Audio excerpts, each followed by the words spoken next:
जय श्री कृष्णा। राधे राधे। आप सभी का दिन शुभ हो।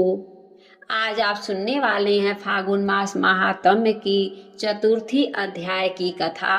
फागुन मास का पूर्ण लाभ प्राप्त करना चाहते हैं तो आप कथाओं का श्रवण अवश्य कीजिए। भीष्म जी ने कहा, हे ब्राह्मण, आपने अर्वाक्त्रोत नामक सर्ग का, जो मानव सर्ग के नाम से भी प्रसिद्ध है, संक्षेप से वर्णन किया। अब उसी को विस्तार के साथ कहिए। ब्रह्मा जी ने मनुष्यों की सृष्टि किस प्रकार की? हे महामुने, प्रजापति ने चारों वर्णों तथा उनके गुणों को कैसे उत्पन्न किया और ब्राह्मण वर्णों के कौन कौन से कर्म माने गए हैं, इन सब बातों का वर्णन कीजिए। पुलस्त जी बोले, हे गुरु श्रेष्ठ, सृष्टि की इच्छा रखने वाले ब्रह्मा जी ने ब्राह्मण, क्षत्रिय, वैश्य और शूद्र इन चारों वर्णों को उत्पन्न किया। इनमें ब्राह्मण मुख से, क्षत्रिय से वक्ष, स्थल से वैश्य, जांघों से और शूद्र ब्रह्मा जी के पैरों से उत्पन्न हुए। महाराज, ये चारों वर्ण यज्ञ के उत्तम साधन हैं।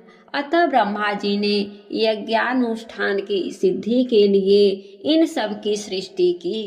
यज्ञ से तृप्त होकर देवता लोग जल को वृष्टि करते हैं, जिससे मनुष्य की तृप्ति होती है।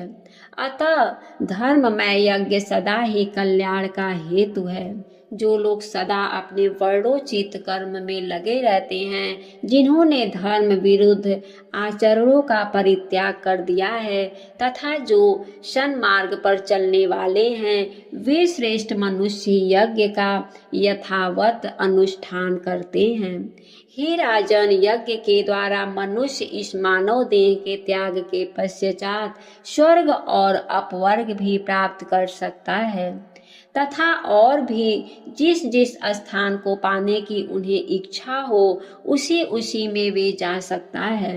हे नृप श्रेष्ठ, ब्रह्मा जी के द्वारा चातुर्वर्ण व्यवस्था के अनुसार रची हुई प्रजा उत्तम श्रद्धा के साथ श्रेष्ठ आचरण का पालन करने लगी।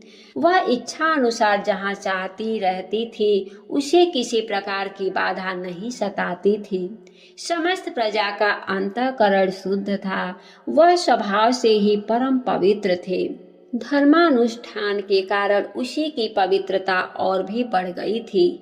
प्रजाओं के पवित्र अंतःकरण में भगवान श्री हरि का निवास होने के कारण सबको शुद्ध ज्ञान प्राप्त होता था, जिससे सब लोग श्री हरि के पर ब्रह्म नामक कर लेते थे। परम पद का साक्षात्कार तदंतर प्रजा जीविका के साधन, उद्योग धंधे और खेती आदि का काम करने लगी। हे राजन, धान, जौ, गेहूं, धान, तिल, कंगनी, ज्वार, कोदो, चना, उड़द, मूंग, मसूर, मटर, कुल्थी, अरहर, चना और शन, ये 17 ग्रामीण अन्नों की जातियां हैं। ग्रामीण और जंगली दोनों प्रकार के मिलाकर 14 अन्न यज्ञ के उपयोग में आने वाले माने गए हैं। उनके नाम ये हैं: धान, जौ, उड़द, गेहूं, महीन धान, तिल, सातवीं कंगनी और 8वीं कुल्थी ये ग्रामीण अन्न है तथा सावा, तिन्नी का चावल, जरतिल, वनतिल, गवेधु, वेरुयव और मक्का ये 6 जंगली अन्न हैं। ये 14 अन्न यज्ञानुष्ठान की सामग्री है तथा यज्ञ ही इनकी उत्पत्ति का प्रधान हेतु है। यज्ञ के साथ ये अन्न प्रजा की उत्पत्ति और बुद्धि के परम कारण हैं। इसीलिए यह लोक और परलोक के ज्ञाता विद्वान पुरुष इन्हीं के द्वारा यहाँ का अनुष्ठान करते रहते हैं। हे नृपश्रेष्ठ, प्रतिदिन किया जाने वाला यज्ञानुष्ठान मनुष्यों का परम उपकारक तथा उन्हें शांति प्रदान करने वाला होता है। कृषि आदि जीविका साधनों के सिद्ध हो जाने पर प्रजापति ने प्रजा के स्थान और गुणों के अनुसार उनमें धर्म मर्यादा की स्थापना की। फिर वर्ण और आश्रमों के पृथक पृथक धर्म निश्चित किए तथा स्वधर्म का भली भांति पालन करने वाले सभी वर्णों के लिए पुण्यमय लोकों की रचना की। योगियों को अमृत स्वरूप ब्रह्म धाम की प्राप्ति होती है, जो परम पद माना गया है। जो योगी सदा एकांत में रहकर यत्न पूर्वक ध्यान में लगे रहते हैं, उन्हें वह उत्कृष्ट पद प्राप्त होता है, जिसका ज्ञानी जन ही साक्षात्कार कर पाते हैं।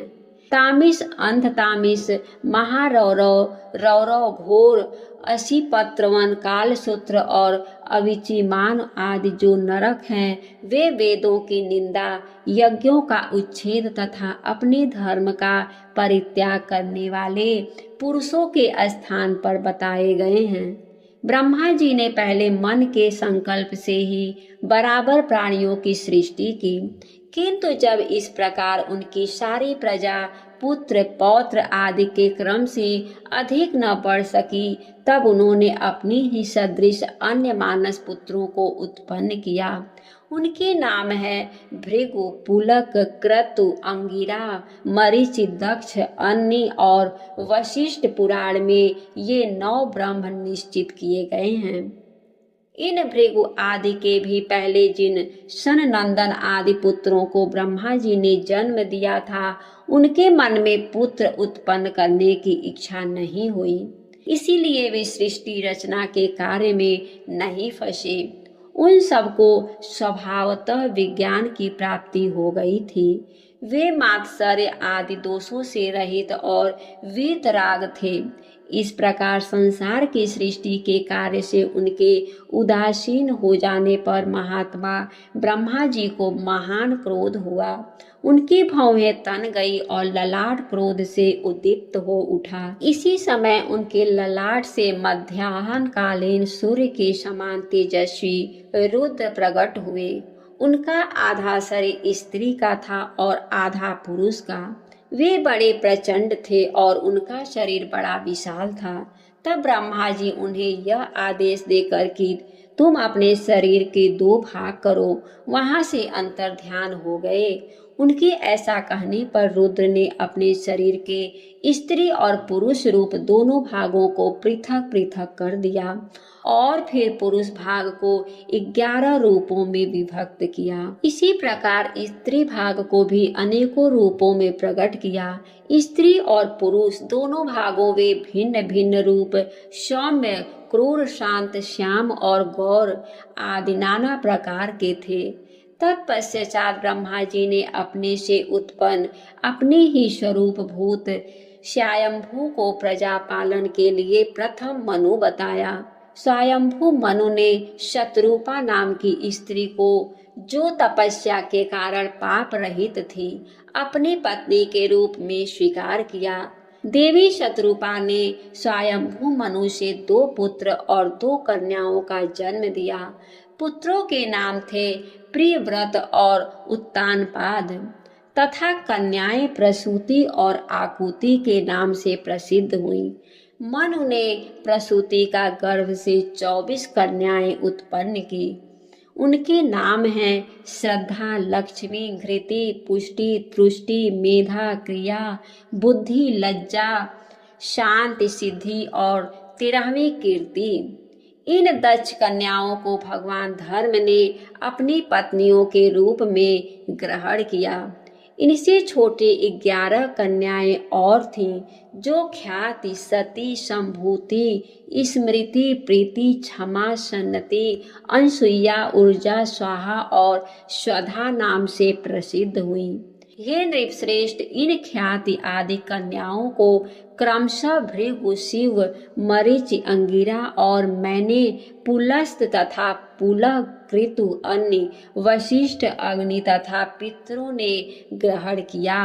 श्रद्धा ने काम को, लक्ष्मी ने दर्प को, घृति ने नियम को, तुष्टि ने संतोष को और पुष्टि ने लोभ को जन्म दिया।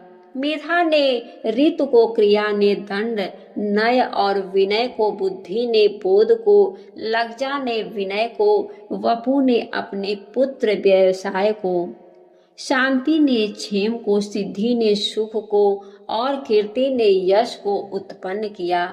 ये ही धर्म के पुत्र हैं। काम से उसकी पत्नी नंदिनी ने हर्ष नाम का पुत्र को जन्म दिया। यह धर्म का पौत्र था। भृगु की पत्नी ख्याति ने लक्ष्मी को जन्म दिया, जो देवाधिदेव भगवान नारायण की पत्नी है। भगवान रुद्र ने दक्ष सुता सती को पत्नी रूप में ग्रहण किया, जिन्होंने अपने पिता पर खींचकर शरीर त्याग दिया। धर्म की स्त्री का नाम हिंसा है। उससे अनृत नामक पुत्र और निकृति नाम वाली कन्या की उत्पत्ति हुई। फिर उन दोनों ने भय और नरक नाम पुत्र और माया तथा वेदना नाम की कन्याओं को उत्पन्न किया। माया भय की और वेदना नरक की पत्नी हुई। उनमें से माया ने समस्त प्राणियों का संहार करने वाले मृत्यु नामक पुत्र को जन्म दिया और वेदना से नरक के अंश से दुख की उत्पत्ति हुई। फिर मृत्यु से व्याधि, जरा, शोक, तृष्णा और क्रोध का जन्म हुआ। ये सभी अधर्म स्वरूप हैं और दुखोत्तर नाम से प्रसिद्ध हैं। इनके न कोई स्त्री है और न पुत्र। ये सब के सब नैष्ठिक ब्रह्मचारी हैं। राजकुमार भीष्म ये ब्रह्मा जी के रौद्र रूप हैं और ये ही संसार के नित्य प्रलय में कारण होते हैं। आज के अध्याय में बस इतना ही। इसके आगे की कथा आप सभी कल के अध्याय में सुनिएगा। जय श्री कृष्णा, राधे राधे। आप सभी को हमारे वीडियो को देखने के लिए बहुत बहुत धन्यवाद।